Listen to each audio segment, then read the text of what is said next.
Hello student, एक बार फिर आपका स्वागत है इस क्लास में जिसमें हम लोग पढ़ रहे हैं क्लास 12 की मैथमेटिक्स एनसीईआरटी सीबीएसई बोर्ड, जिसका चैप्टर पढ़ रहे हैं 8 एप्लीकेशन ऑफ इंटीग्रल्स, अर्थात इंटीग्रेशन का यूज। एक्सरसाइज हमारी चल रही है 8.2। कुल मिलाकर के इस एक्सरसाइज में 7 क्वेश्चन हैं, जिसके हमने पिछले क्लास में क्वेश्चन 1, 2, 3 करवा दिए थे, क्योंकि थोड़े लॉन्ग क्वेश्चन हो जाते हैं वो, क्योंकि जो एरिया फाइंड करना है वो बिटवीन टू कर्व्स या कर्व और लाइन के बीच में फाइंड करना, थोड़ा लॉन्ग टाइप के क्वेश्चन है ये।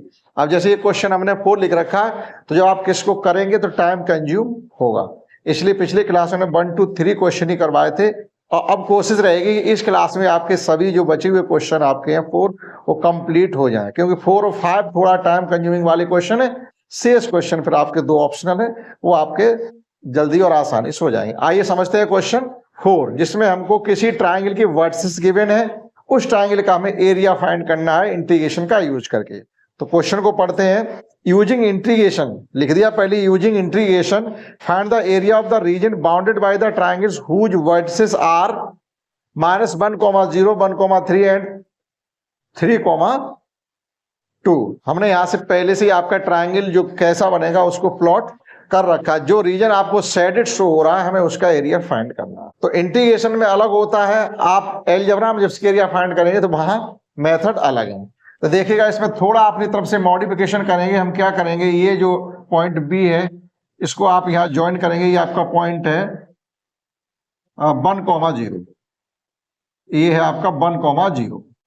इक्वेशन ऑफ लाइन जो कि आपने यहां निकालना नहीं सीखा है, 11th में सीखा होगा या 10th में सीखा होगा।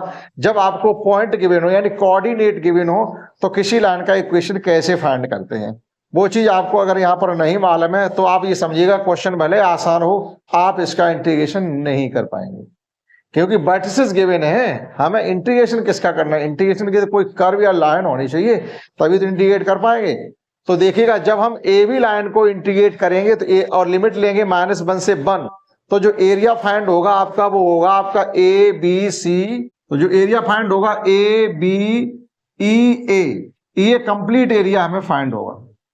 फिर लाइन बी सी को जब इंटीग्रेट करेंगे तो जो एरिया फाइंड होगा और लिमिट लेंगे 1 से लेकर के 3 तक, तो एरिया फाइंड होगा आपका B C D E B, area find हो जाएगा। लेकिन इसमें जब एरिया फाइंड कर रहे हैं दोनों लाइनों को इंटीग्रेट करने के बाद, तो हम देख रहे हैं कि अनसेटेड रीजन भी तो उसमें इंक्लूड है, तो इसका एरिया हमें टोटल में से माइनस करना पड़ेगा।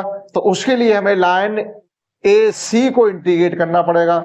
ए सी का इक्वेशन फाइंड करेंगे, उसको इंटीग्रेट करेंगे, लिमिट लेंगे हम -1 से लेकर के 3 तक, तो ये कंप्लीटली जो आपका अनसेटेड रीजन है वो आपको पता चल जाएगा। तो 3 इंटीग्रेशन हो गए, तीनों लाइनों के इक्वेशन फाइंड करने पड़ेंगे। तो देखिएगा, टाइम कंज्यूमिंग वाली बात आगे नहीं आ गई, कोई भी शॉर्ट मेथड नहीं है, इक्वेशन ऑफ लाइन फाइंड करना ही पड़ेगा, फिर उसको इंटीग्रेट करना ही पड़ेगा। तो 3 लाइन इक्वेशन फाइंड करेंगे, तीनों को इंटीग्रेट करेंगे, तो ये एरिया का एडिशन होगा, यानी इससे फाइंड करेंगे वो और बीसी से फाइंड करेंगे उसका एडिशन, और उसमें से एसी का सब्ट्रैक्शन कर देंगे, शेडेड एरिया का रीजन आ जाएगा। मतलब शेडेड एरिया का जो शेडेड रीजन है उसका एरिया आ जाएगा। क्लियर? तो समझिएगा आप इक्वेशन ऑफ लाइन कैसे फाइंड करते हैं, उसका इक्वेशन लिखते हैं, फिर आप समझ पाएंगे। देखिएगा, अगर आपको कोऑर्डिनेट गिवन हो तो इक्वेशन ऑफ लाइन, तो equation of line if coordinate of 2 points are given. जब कोऑर्डिनेट आपको गिवन हो, जैसे ए और बी के कोऑर्डिनेट गिवन हो, तो ए बी लाइन का इक्वेशन कैसे फाइंड करें, उसके लिए होता है y - y1 = y2 - y1 upon x2 - x1 into x - x1। ये आपका जनरल इक्वेशन जो आपको लर्न होना ही चाहिए। ये y2 - y1 upon x2 - x1 ये ग्रेडियंट है, यानी y = mx + c। तो जो m है वो यही होता है y2 - y1 upon x2 - x1। थोड़ा आपको इंट्रोडक्शन करवा दें, अगर आपको पॉइंट्स गिवन हो तो m = होता है आपका y2 - y1 upon x2 - x1। अगर एंगल गिवन हो तो m = होता है आपका tan थीटा। अगर लाइन का इक्वेशन ही गिवन है तो m = होता है आपका, यानी इक्वेशन ऑफ कर्व गिवन है या इक्वेशन ऑफ लाइन गिवन है तो m = होता है dy अपॉन dx।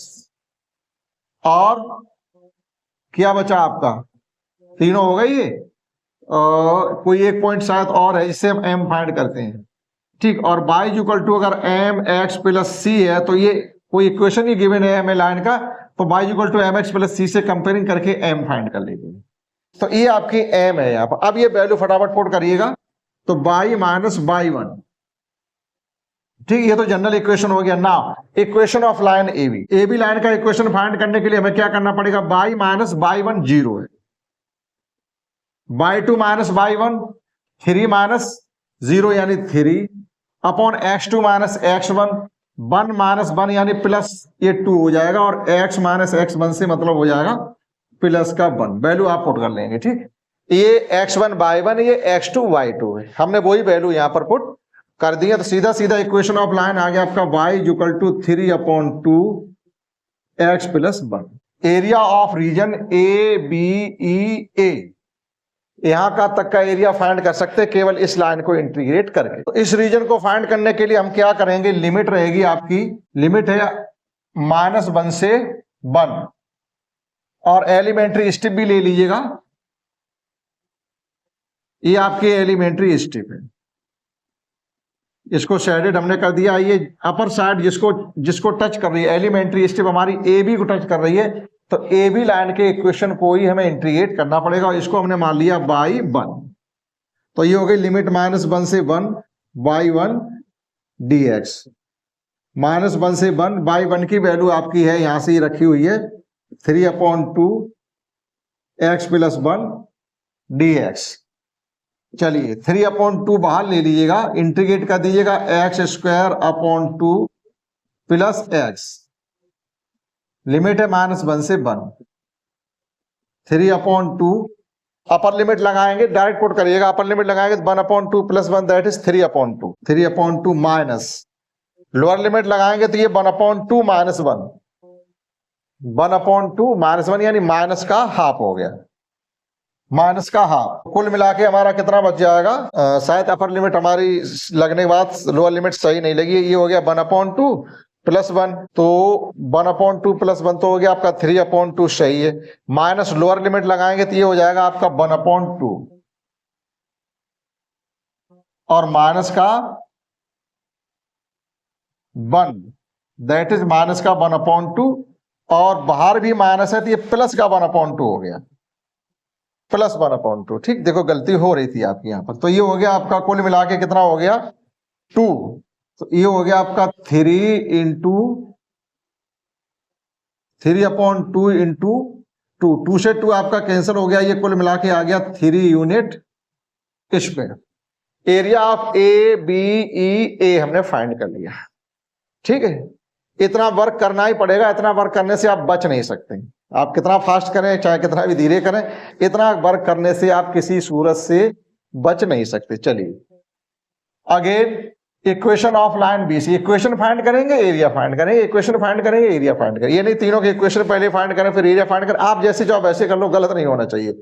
चलिए again equation of line BC, general equation आपका लिखा हुआ तब डायरेक्ट वैल्यू पुट करेंगे, by minus y 1, x1 by 1 x2 y 2, ये ध्यान रखना, b का पॉइंट x1 बाई 1 और c का पॉइंट x2 बाई 2, तो y minus y 1 means 3 is equal to y 2 minus y 1, 2 minus 3 that is minus 1 upon x2 minus x1 means 2, x minus x1 means 1, minus का 1, तो ये हो गया आपका y minus 3 is equal to minus का x upon 2 और minus minus plus 1 upon 2, y is equal to minus x upon 2 और ये हो जाएगा आपका प्लस का 1 upon 2 plus 3, that is finally ये हो गया आपका 7 upon 2 minus x upon 2। Equation of line BC आ गया है, y is equal to 7 upon 2 minus x upon.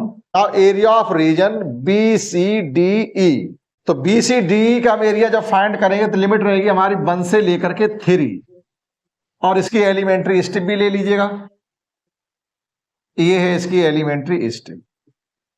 Elementary step का अपर एंड बीसी को टच कर रहा है, इसीलिए हम बीसी को इंटीग्रेट करेंगे, इसको मान लीजिएगा y2, लिमिट हो गई हमारी 1 से लेकर के 3 तक y2 dx, लिमिट 1 से लेकर तक 3 तक, y2 की वैल्यू है हमारी 7 upon 2 minus x upon 2 dx, integrate कर दीजिएगा तो ये हो जाएगा 7x/2 माइनस x² 4 लिमिट 1 से 3। 7/2 तो कांस्टेंट है, तो 7x/2 हो जाएगा। x/2 का हो जाएगा x²/2, एक 2 पहले से, तो 4 हो जाएगा। अपर लिमिट लगाइएगा तो ये हो जाएगा आपका 21/2 माइनस 9/4। अपर लिमिट आपकी लग गई है। माइनस लोअर लिमिट लगाइएगा तो ये हो गया आपका 7/2 और माइनस सीधा सीधा लग रहा है आपका 3 रखेंगे तो 3 7 या 21/2, 3 3 या 9/4, 1 पुट करेंगे तो 7/2 माइनस का 1/4। सॉल्व करेंगे इनको तो इसका एलसीएम आ जाएगा हमारा, या थोड़ा आसान तरीके से सॉल्व कर लो, 21/2 माइनस 9/4 माइनस 7/2 प्लस 1/4। ये सेम है इनके डिनोमिनेटर, तो 21 माइनस 7 ये हो जाएगा 14/2। तो 14/2 से मतलब हो गया आपका 7, और ये माइनस के 9 प्लस का 1 यानी 8/4 मीन्स प्लस का माइनस का 2, यही हो गया आपका 5 यूनिट स्क्वायर।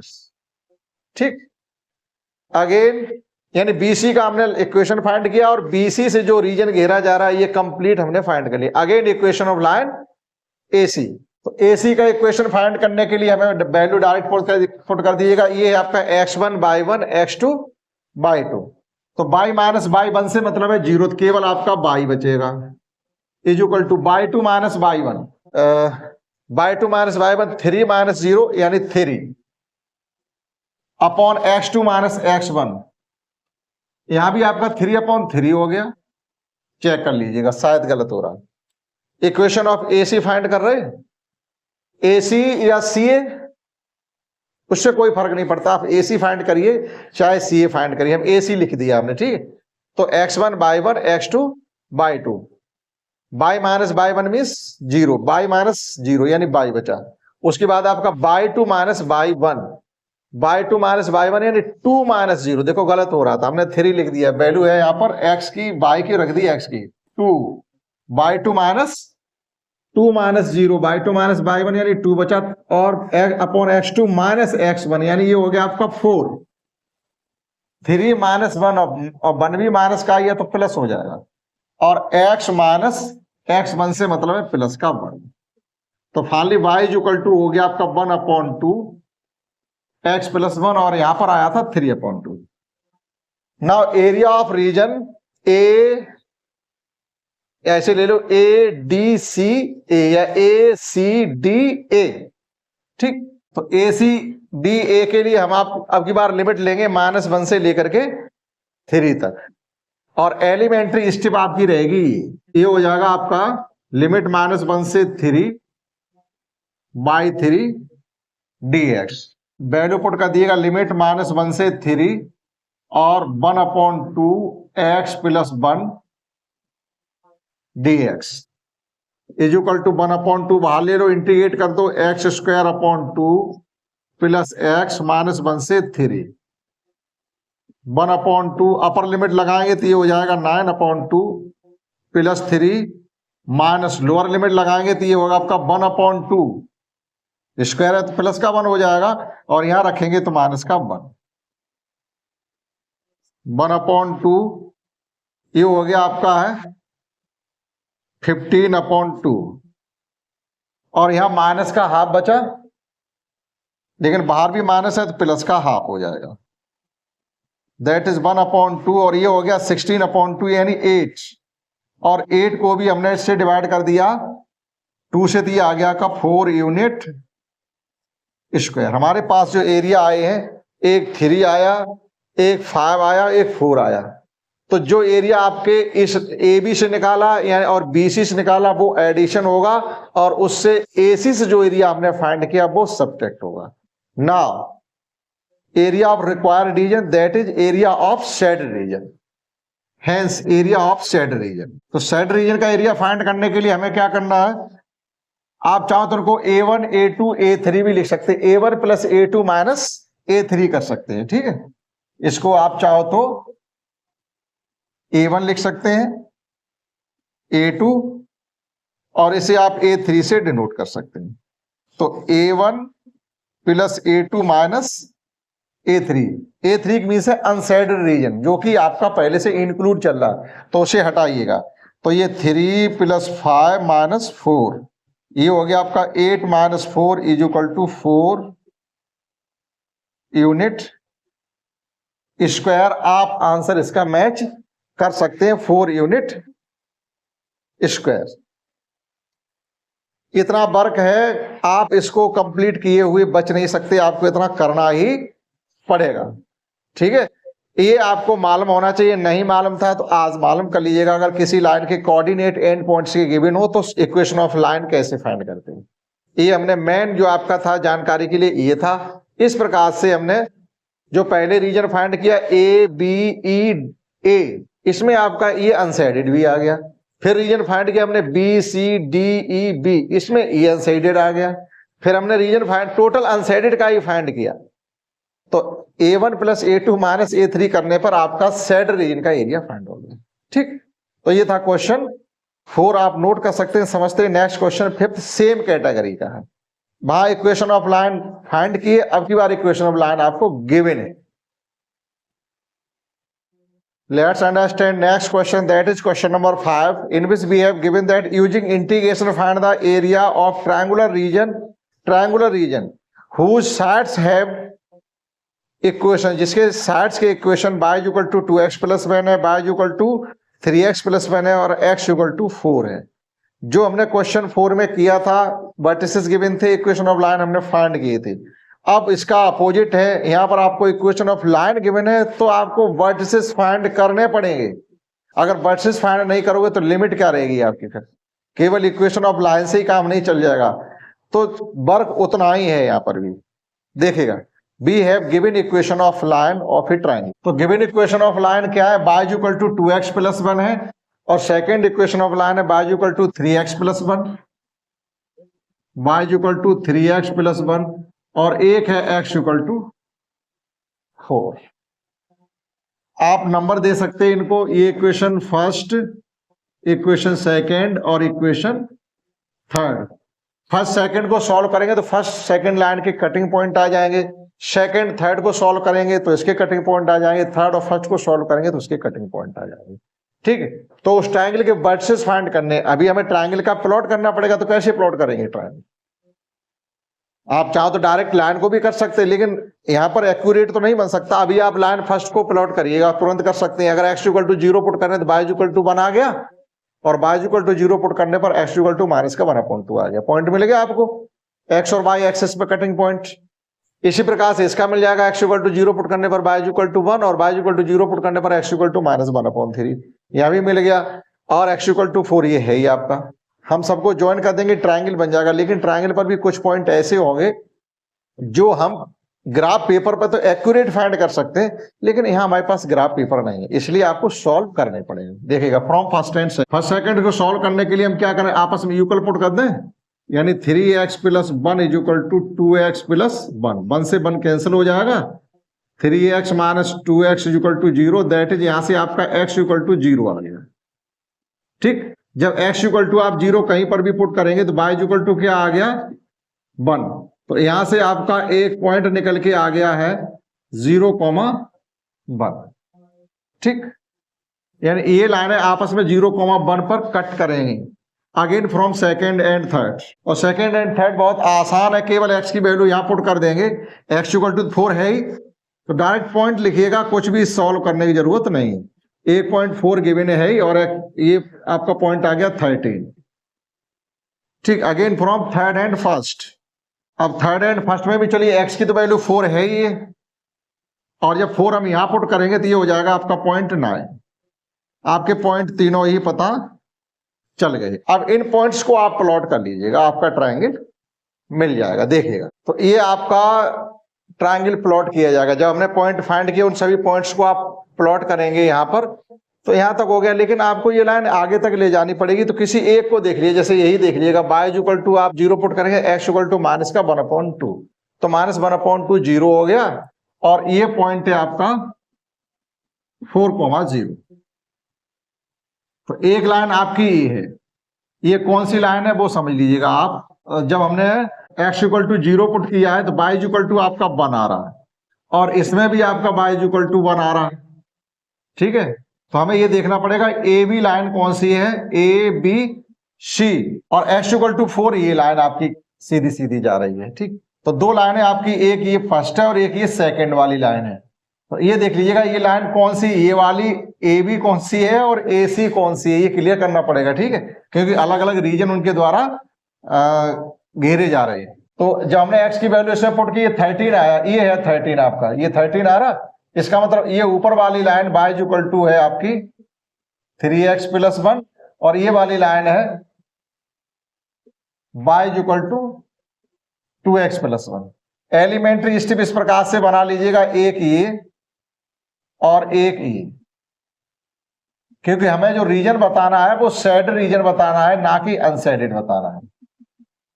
ठीक है, तो दोनों ही करने पड़ेंगे। एक बार इस लाइन को इंटीग्रेट करेंगे, लिमिट आपकी रहेगी -1 से -1/2 से 4।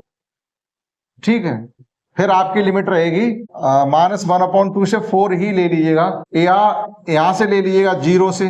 अगर हम 0 से 4 ले लेते हैं, 0 से 4, तभी ये कंप्लीट आपका आ जाएगा। और यहां से 0 से 4 ले लेते हैं, इस लाइन को इंटीग्रेट कर देंगे, तब भी आपका यानी -1/2 लेने की जरूरत नहीं है। लिमिट आपकी क्या हो जाएगी, 0 से 4 ये बाई 1 माइनस लिमिट 0 से 4 बाई 2, इससे आपका आ जाएगा। तो area of said region is equal to, area of said region हो जाएगा आपका लिमिट 0 से 4 y1 dx माइनस लिमिट 0 से 4 y2 dx। आप करके देखिएगा, आना चाहिए। लिमिट 0 से 4 बाई 1 की वैल्यू है 3x plus 1 dx minus limit 0 से 4 बाई 2 की वैल्यू है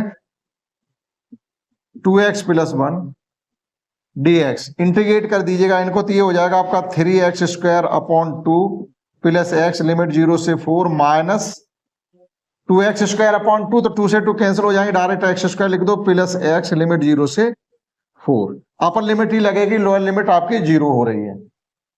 तो अपर लिमिट जब यहां लगाएंगे तो ये हो जाएंगे आपके 16/2, यानी 8 3 24 प्लस 4 यानी 28 हो गया। ये फाइनली 28 माइनस ये आपका 16 प्लस 2 ये आपका 20 आ रहा। फाइनली आपका आ गया 8 यूनिट स्क्वायर। आप आंसर मैच कर सकते हैं, 8 यूनिट स्क्वायर, इसका आंसर मैच के ले रही है। तो ये आपका 8 यूनिट स्क्वायर कंप्लीट आ रहा है। तो ये क्वेश्चन था आपका 5th। तो पहले क्वेश्चन कर दिया हमने 4th। अब आपके बचे हैं 2 ऑप्शनल क्वेश्चन है, ठीक, 6 और 7। वो ऑप्शनल क्वेश्चन दोनों हम आपके लिए छोड़ रहे हैं, जिन्हें आप स्वयं करेंगे। अगर आप नहीं कर पाते तो कमेंट करके आप हमें बताइएगा। ऑप्शनल है, जो क्वेश्चन करा चुके 1 से लेकर के 5th तक, वो सेम उसी कैटेगरी के आपके रहेंगे, और छोटे भी थोड़े हो सकते हैं, कोई ज्यादा बड़े नहीं होंगे। तो इस क्लास में इतना ही, दैट्स ऑल।